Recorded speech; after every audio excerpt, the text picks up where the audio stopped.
아브라함이 정말 마침내 가나안 땅 안에 들어갔는데 하필이면 그 땅에 기근이 들었어요. 그래서 그 기근으로 말미암아 가나안 땅을 떠나서 지금 오늘 말씀을 보니까 자, 어디로 내려가요? 애굽으로 내려가는 상황이 되었습니다.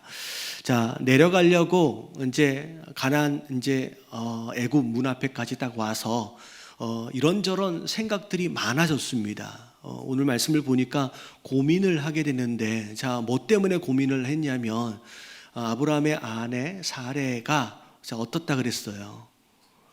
너무 이뻤어요.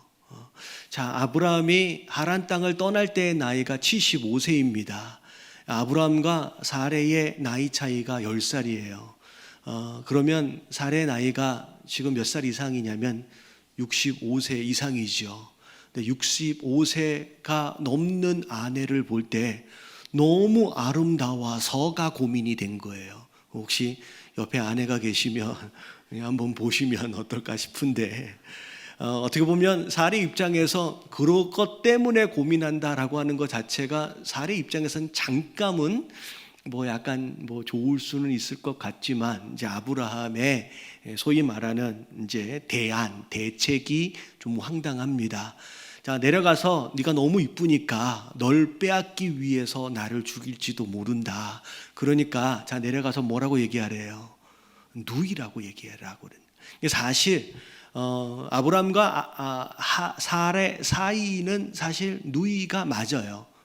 이제 왜 그러면 사레가 이복 누이거든요. 그래서 그 당시에 이복 누이로 결혼한 상황이 되어져서 누이라고 얘기하는 것 자체가 완전한 거짓말은 또 아닙니다. 그러니까 누이라고 얘기를 하자라고 서로 말을 맞추고 애굽 땅으로 지금 내려가는데, 나름대로 대책이라고 대안이라고 간구해가지고 그러게 내려갔는데 그게 문제가 됐어요.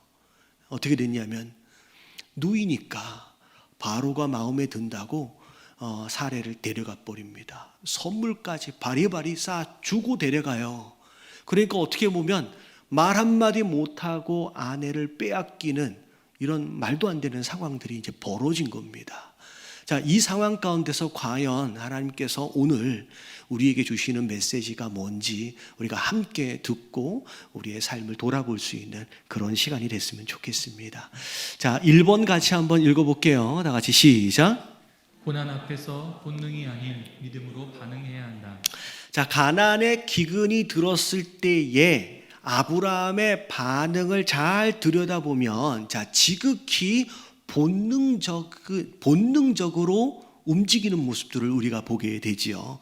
자, 애굽으로 가자라고 했을 때 사실 가나안은요, 땅의 어떤 지형적인 상황이나 어떤 여러 가지 조건들로 볼 때 기근에 굉장히 취약한 지역이라고 생각하시면 될 것 같아요.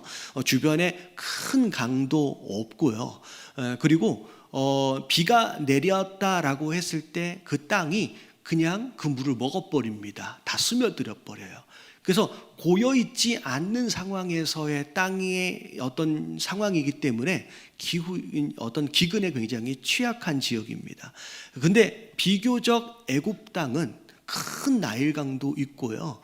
굉장히 기름진 땅이에요. 그래서 기근이 들었을 때 나일강으로 내려간다라고 하는 거. 사실 먹고 살기 위하여 이주하는 것이 큰 잘못이라고 생각하지는 않습니다. 근데 어찌됐든 먹고 살기 위해서 움직이고 있는 이 모든 상황이 어떻게 보면 아브라함은 살아남기 위한 자기 본능을 따라 지금 움직이고 있다라고 하는 걸 우리가 엿볼 수 있죠. 자, 그리고 두 번째, 자, 아내를 루이라고 얘기했어요.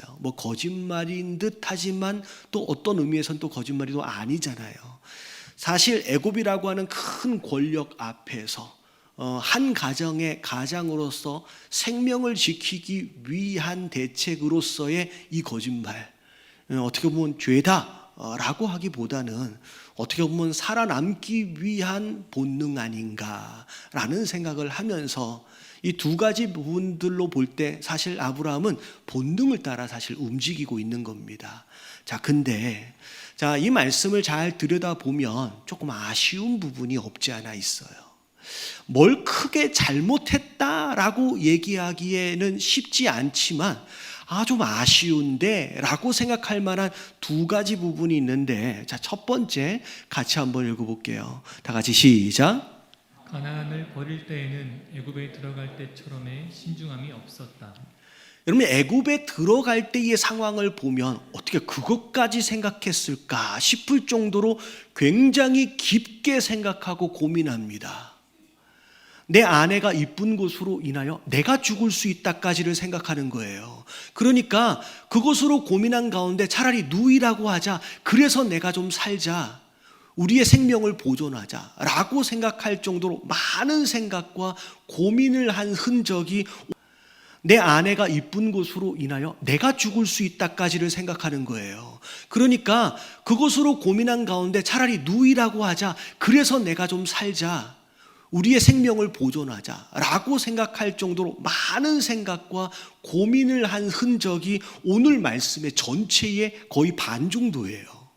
근데 오늘 말씀을 잘 들여다보면 하나님께서 약속의 땅으로 주신 그 가나안을 떠날 때는 그 어떤 고민의 흔적도 보이지 않습니다. 떠나는 순간에 이거 떠나야 되나? 여기에 좀 있어야 되나? 이런 흔적도 없이 그냥 떠나요. 여러분, 어떻게 보면 내려간다라고 할지라도, 애굽에 내려간다라고 할지라도 마음만 먹으면 언제든지 올라올 수 있지라는 생각에 그렇게 떠났었을지는 모르겠어요. 근데 실제로 마음만 먹는다고 올라올 수 있을지 누가 알겠습니까? 더 중요한 건 뭐냐면 하란 땅에서 가나안 땅까지, 자, 무엇의 인도하심을 따라왔어요? 말씀의 인도하심을 따라왔으면, 그러면 그 땅에서, 그 가나안 땅에서 떠날 때에도 자, 뭘 따라가야 돼요? 말씀을 따라 움직여야지요. 말씀을 따라 들어온 땅이라고 한다면 떠날 때도 말씀을 따라 나가는 게 맞는 거예요. 다시 말하면 말씀이 없으면 뭐 해야 돼요? 그냥 있는 게 맞는 거예요. 할렐루야.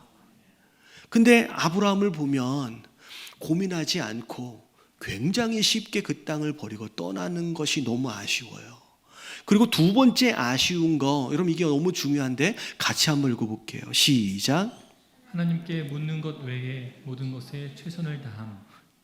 여러분 말씀을 잘 들여다보면 내려갈 때의 고민과 생각과 대책, 이런 내용들을 보면 굉장히 최선을 다합니다. 모든 것을 생각하고 모든 것을 준비하는 것 같아요. 근데 딱 하나만 빼놓고, 자, 뭘 빼놨어요? 여러분, 하나님께 묻는 것 이 하나만을 빼놓고 모든 것에 책임을 다해요. 최선을 다해요. 근데 잘 생각해 보세요. 제일 중요한 게 뭐예요? 여러분, 하나님께 묻는 게 제일 중요하잖아요. 제일 중요한 걸 빼놓고의 모든 것에 최선을 다하는 삶, 이게 아브라함의 모습이에요. 그러다 보니 오히려 자기 꾀에 자기가 넘어간다고, 자기가 세워놓은 그 대책으로 인하여 아내를 빼앗기는 상황이 벌어져요. 바로 입장에서 보면 선물까지 주면서 정당하게 아내를 데려가도 될 만한 상황을 이 아브라함의 대책이 오히려 만들어주는 상황이 벌어진 거죠.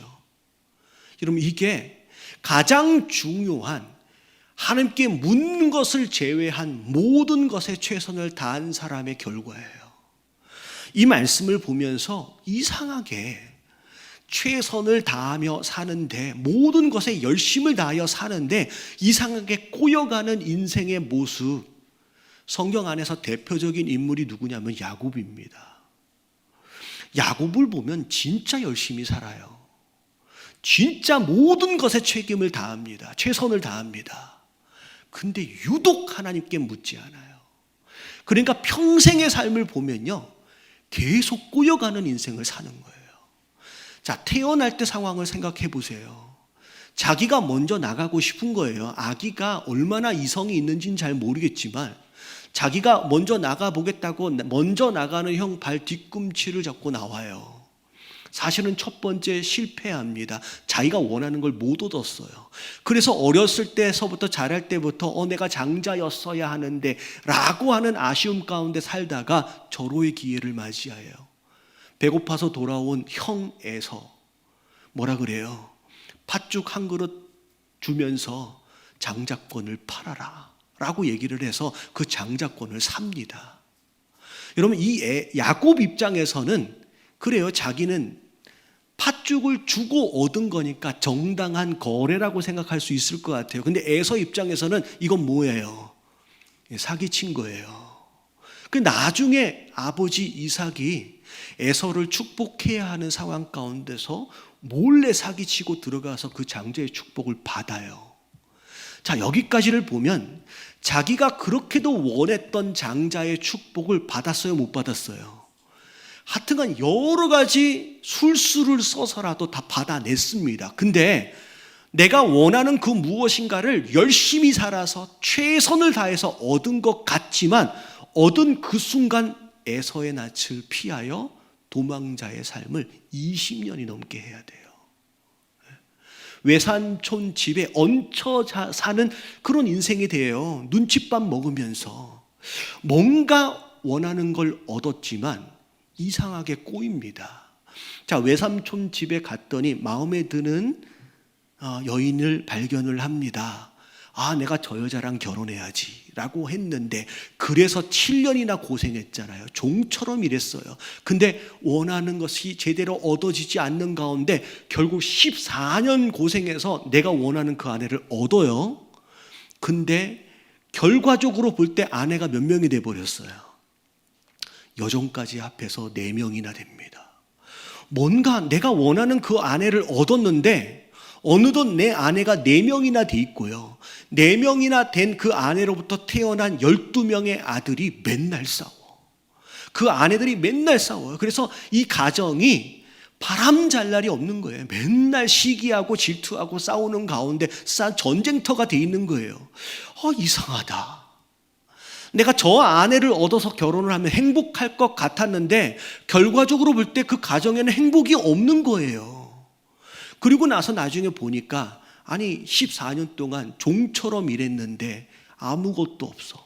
그래서 삼촌하고 계약을 해가지고 6년 더 일하면서 재산이 많아집니다. 이젠 부자가 된 것 같아요. 그랬는데 나름 모자란 게 없이 다 얻어진 것 같은 상황임에도 불구하고 외삼촌하고 딱 갈라서게 돼요. 서로 원수처럼 딱 등을 돌리는 가운데 나중에 보면요, 그 하란 땅에서 고향 땅에 돌아올 때 그냥 돌아온 게 아니에요. 밤에 몰래 도망치듯 도망옵니다. 그리고 어떻게 돼요? 나중에 막 쫓아와가지고 죽을 뻔해요. 근데 그나마 그 문제까지 해결이 됩니다. 그리고 나서 고향 땅에 왔어요. 야, 이제 돌아왔구나. 20년 그 고생하면서 이제야 돌아왔구나 라고 마음을 놀려놓은 순간에 자, 무슨 일이 벌어져요? 소식을 들으니 형 에서가 군대를 데리고 온대요. 자기 죽이려고 얼마나 겁나요. 여러분, 이게 야곱의 삶이에요. 평생 열심히 살았어요. 최선을 다하여 살았어요. 근데 열심을 다하고 최선을 다하여 내가 원하는 그 무엇인가를 얻은 것 같은데 이상하게 인생이 꼬여요. 뭔가 또 다른 문제가 기다리고 있고요. 자, 오늘 말씀에 등장하고 있는 아브라함의 삶이 딱 그 모양입니다. 나름 문제를 미리 인식하고 이렇게 하면 되겠구나라고 대책을 세웠는데 그 대책 때문에 이 가정이 위기가 찾아옵니다. 사실 우루 땅에서부터 출발했을 때를 생각을 해보세요. 그 여러 가지 어려운 여정을 가나안 땅까지 심지어 애굽까지 함께 해왔던 아내 사례를 이제 잃어버리게 됐어요.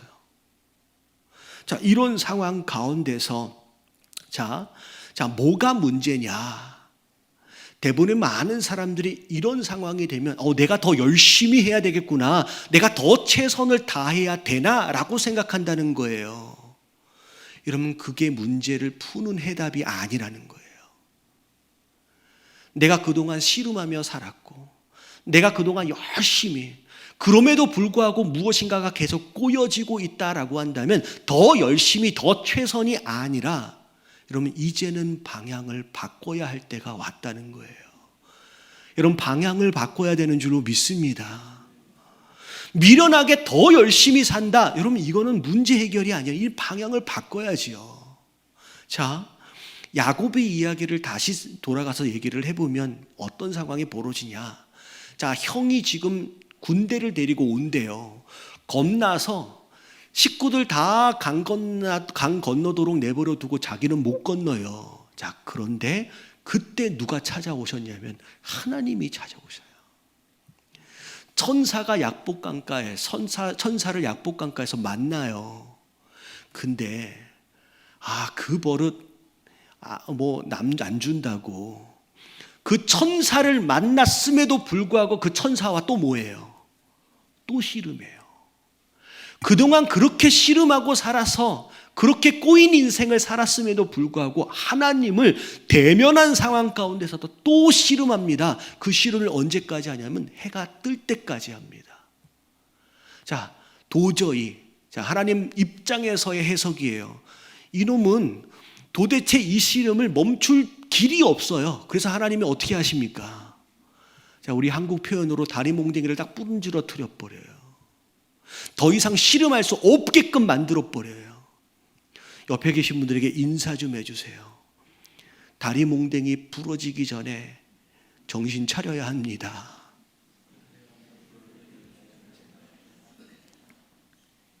여러분 하나님 마지막으로 찾아가셔서 기회를 주시는데 그 하나님을 만났음에도 불구하고 끝까지 또 씨름하려고 하는 그 야곱 다리 몽댕이를 딱 분지러 트리니까 그때서야 야곱이 깨닫는 거예요. 이젠 씨름을 못 하잖아요. 그때서야 천사 옷자락 붙잡고 나를 축복해 주시지 않으면 내가 보내드릴 수 없습니다 라고 이제 매달리는 거예요.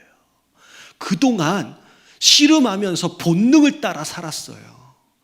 근데 다리 몽댕이에 딱 부러지는 순간 이젠 본능으로 살 수가 없는 상황이 딱 닥쳐오자 이제 매달려서 하나님 나를 도와주시지 않으면 내가 살 수가 없습니다 라고 이제 하나님께 기도하며 이제 하나님께 간구하는 삶으로 방향이 바뀌는 거예요.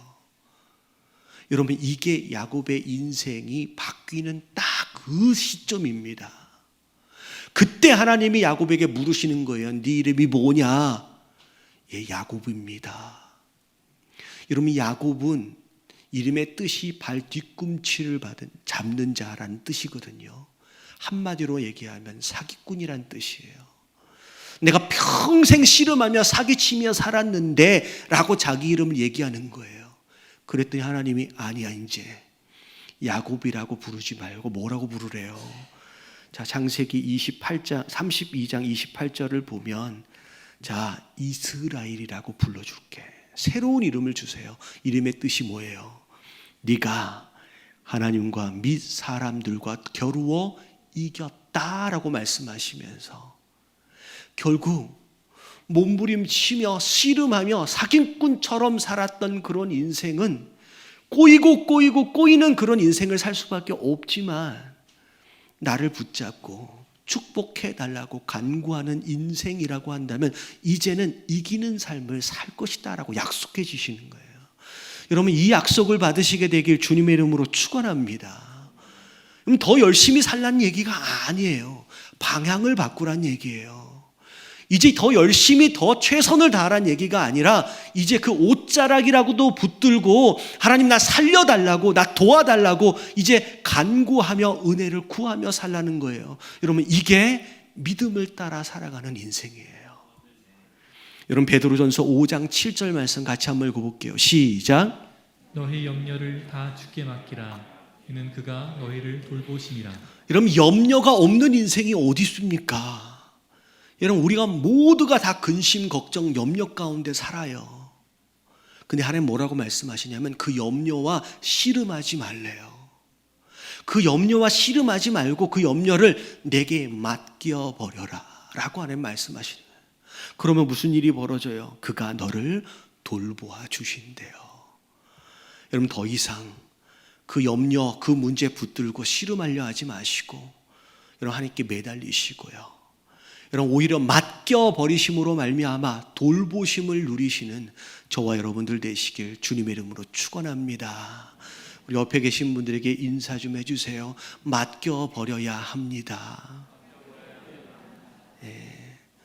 여러분, 이게 첫 번째 메시지예요. 자, 두 번째, 자 2번 같이 한번 읽어봅니다. 시작. 결국 하나님이 답이다. 자, 아브라함이요, 아내를 빼앗겨 버렸어요. 사실 바로가 자기 새로운 아내를 얻었기 때문에 굉장히 많은 선물을 줬잖아요. 집도 구해줬겠죠. 여러분, 아무리 의리여리하고 좋은 집이면 뭐합니까? 그 방에, 그 집에 자녀도 없는데 딱 누구만 있는 거예요. 여러분, 아브라함 혼자 덩그러니 남아서 벽만 보고 있는 상황이에요. 자, 아브라함 입장에서 대책이 있어요, 없어요? 여러분, 자기가 이미 거짓말을 해 놓은 상황이기 때문에 바로한테 가서 따지지도 못해요. 정의가 뭐고 공의가 뭐고 따지지도 못해요. 자기가 먼저 잘못했으니까. 아브라함 입장에서 보면 이 문제는 절대 해결할 수 없는, 대책이 없는 상황이에요. 근데 오늘 말씀 17절에 보면 자, 이렇게 나와요. 같이 한번 읽어봅니다. 시작. 여호와께서 아브라함의 아내 사레의 일로 바로와 그 집에 큰 재앙을 내리신지라. 자, 대책이 없는 아브라함 인생 안에 하나님이 개입하시기 시작했어요. 자, 하나님이 딱 개입하시는 순간 그 바로의 집안에 재앙이 내렸고요. 그리고 바로가 그곳으로 인하여 아브라함을 그냥 부릅니다. 왜 네가 나한테 거짓말했냐? 라고 불평을 하는 것 같지만 책임을 묻지를 못해요. 그런 가운데 어떻게 해요? 그냥 아내를 내줍니다. 다 내줘버려요. 그리고서 그 대책이 없는 상황에서 하나님의 개입하심으로 인하여 그 문제가 그냥 순식간에 해결이 돼버려요. 자, 마치 어떤 느낌이냐면 골목에서 아주 무서운 형을 만났다고 생각해 보세요. 일진 깡패 형을 만났다고. 그래서 그 형 앞에서 너 가진 거 있어? 너 돈 있어? 해서 다 털리고 있는 상황 가운데서 무슨 태권도 국가대표 선수 무슨 우리 아버지라고 얘기를 합시다. 그 아버지가 지나가다 딱 봤어. 야, 너희들 거기서 뭐 하는 거야? 한마디에 자, 어떻게 돼요? 자, 내가 지금 털리고 있는 상황 가운데서 난 대책이 없잖아요. 근데 아버지가 딱 등장하심으로 인하여 아닌데 하고 가버려요. 너무 쉽게 해결이 되는데 여러분, 이게 공감이 별로 안 되시는 것 같은데 깡패 안 만나보셨어요? 마치 그런 장면 같아요. 나는 대책이 없는데 하나님이 개입하시는 순간 말도 안 되게 쉽게 해결이 되는 상황. 자, 본능을 따라 산다는 것과 믿음을 따라 산다라고 하는 것에 대한 정의가 뭘까? 제가 이렇게 좀 설명을 좀 해드리면 어떨까 싶은데, 이런 믿음을 따라 산다라고 하는 것은 하나님께서 우리 인생 공식 안에 들어와 계신다라는 거예요. 여러분, 본능을 따라 산다라고 하는 것은 하나님께서 우리 인생 공식 밖에 계신다는 거예요. 자, 이걸 제가 되게 어려운 제가 수학 문제를 통해서 여러분에게 좀 설명을 드리겠습니다. 자, 보세요. 자, 무슨 의미일 것 같아요? 자, 0 곱하기 물음표는 0이고요. 1 곱하기 물음표는 물음표예요. 자, 이게 무슨 뜻이냐? 자, 0에다가 무엇을 곱해도 결과는 무조건 뭐예요? 0이에요. 이거 어려운 거 아니죠? 자, 근데 1에다가는 무엇인가를 곱하면 무엇이든 될 수 있어요. 여러분, 신앙적으로 잘 생각을 해보세요. 0과 1이 별 차이가 아닌데 굉장히 다른 결과를 가져옵니다. 우리의 삶도 마찬가지예요. 하나님의 자리에 하나님이 계시지 아니한다라고 한다면 중간 물음표 무엇에 노력을 하고 무엇에 열심을 낸다 하더라도 결과는 뭐다? 그냥 0이에요. 하지만 좀 부족해도, 좀 연약해도 제일 첫 번째 고 하나님의 자리에 하나님이 딱 들어와 계시면 무엇이든의 결과를 만들어낼 수 있다라는 거예요. 여러분 깨달아지시길 주님의 이름으로 축원합니다. 여러분 우리 인생 공식 안에 제일 첫 번째 자리, 그 자리에 하나님이 계시지 않으면요 어떤 열심을 내도요 여러분 꼬이는 인생이 되는 거예요. 오늘 말씀을 보세요. 대책이 없는 아브라함 인생 앞에 딱 하나님이 공식으로 딱 들어오시는 순간 이게 너무나도 쉽게 풀려지는 모습을 우리가 보는 거예요. 여러분 이게 가장 큰 차이예요. 자, 요한일서 5장 12절 우리 같이 한번 읽어볼게요. 시작. 아들이 있는 자에게는 생명이 있고 하나님의 아들이 없는 자에게는 생명이 없느니라. 여러분 죽고 사는 문제는 가운데 물음표에 해당되는 게 아니에요. 두 번째 줄 안에서 어떤 열심을 냈다, 어떤 최선을 다했다가고 결정을 내리는 게 아니라 딱 첫 번째 라인이에요. 아들이 있고 없고가 죽고 살고를 결정하는 것이고요. 그 앞에 하나님이 계시고 계시지 않고가 우리의 인생을 결정한다는 거예요. 여러분 하나님이 개입하셔야 합니다. 내 인생 안에 그분이 개입하실 수 있게끔 내어드릴 수 있는 저와 여러분들 되시길 주님의 이름으로 축원합니다. 아멘. 자, 세 번째 마지막 다 같이 한번 읽어볼게요. 시작. 우리는 이미 하나님의 은혜 가운데서 자녀됨의 특권을 누리고 있습니다. 자, 오늘 전체적인 말씀을 볼 때 아브라함이 가나안 땅을 떠날 때에도 하나님께 묻지 않았고요. 애굽으로 가려고 결정을 할 때도 아브라함은 하나님께 묻지 않았어요. 그리고 애굽 안에서 심각한 문제를 만나서 가정이 파탄에 이르는 상황까지 이르렀음에도 불구하고 아브라함은 하나님께 도와달라고 기도했어요, 안 했어요? 여러분 안 했어요. 하나님 어떻게 합니까? 좀 도와주세요 라고 간구한 흔적이 없어요. 근데 오늘 말씀을 보니까 그냥 하나님이 개입하셨어요. 묻지도 않았어요. 요청하지도 않았어요. 도와달라고 기도하지도 않았어요. 근데 하나님이 그 인생 안으로 개입하셨어요. 자, 이게 뭐냐면 여러분 하나님 자녀 되어진 자들만 누리는 특권입니다. 자, 쉽게 설명하면 아까침에 그 깡패형 생각해 보세요.